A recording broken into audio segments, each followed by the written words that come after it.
இவங்க அவங்க என்ன நினச்சிக்கிறாங்கன்னா இது வந்து ஒன்றிய அரசு தன்னை ஆதரிக்குது, அது உண்மை கண்டறிய குழு அனுப்பிச்சிருச்சு, அது வந்து சிபிஐக்கு மாற்ற சொன்னால் மாற்றிக்கிட்டாங்க, அவங்க கிட்ட இருக்க கேஸ் இப்போ ஒன்றும் பிரச்சனை இல்லைங்க. இந்த சிபிஐ கேஸு இதெல்லாம் இருக்கு இல்லையா, இது எல்லாமே வந்து அடுப்பில் தண்ணியை வச்சோன்னு லேசாக வெது வெதுப்பாக இருக்கும்போது ஆமை கூட்டி தூக்கி உள்ளே போட்டுருவாங்க.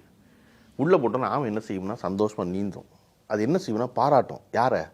அந்த அடுப்பு தண்ணி பார்த்தீங்களா, அவளை தூக்கி போட்டோம் பாராட்டும். அது என்ன சொல்லும்னா, இவ்வளவு வெது வெதுப்பா இவ்வளவு நல்ல தண்ணியை விட்டுவிட்டா நம்மளை அப்படி ஒரு குளிர கடலில் வச்சுருந்தாங்க, இவன் அல்லவா ரொம்ப பிரமாதமான ஆளுன்னு சொல்லுவோம். யாரை தூக்கி உள்ளே போட்டான் பாருங்க, அந்த சிபிஐயை.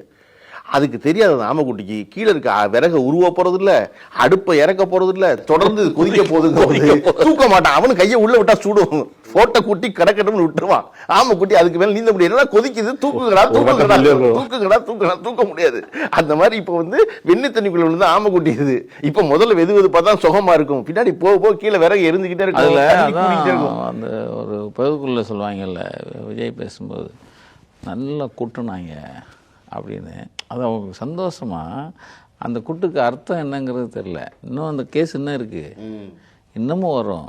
அவங்களுக்கு அதெல்லாம் தெரிலண்ணே. இப்போ நம்ம வந்து நம்மளை வெளியே விட்டாங்கன்னு நினைக்கிறோம்.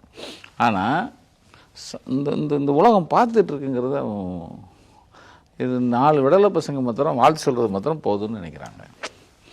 அதனால தான் இந்த அறிக்கையினுடைய பின்புலம் என்னென்னா அவதூறு அரசியல் இல்லை. ஆனால் ஒரு வகையில் எனக்கு வந்து இந்த அறிக்கை வந்து எனக்கு ரொம்ப பிடிச்சிருக்கு. எதனாலன்னா, நீங்கள் அப்போ தான் முதல் கால் எடுத்து வெளியே வச்சுருக்கீங்க, பேர் சொல்லாமல்.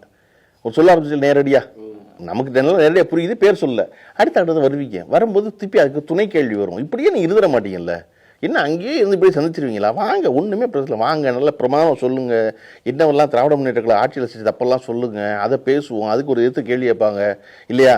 யார் வரக்கூடாதுன்னு சொல்லக்கூடாது, நீங்கள் வாங்க, பேச பேச தெரிஞ்சிடும். பேசிட்டா மாமா பிஸ்கோ தின்றுவான் 4வது வரியில. நீங்கள் பேசாமல் இருக்க வரையும் தான் நீங்கள் அறிவாளி பேச முடியலாம். ஒருத்தன் பேசி தான் கேட்டான்.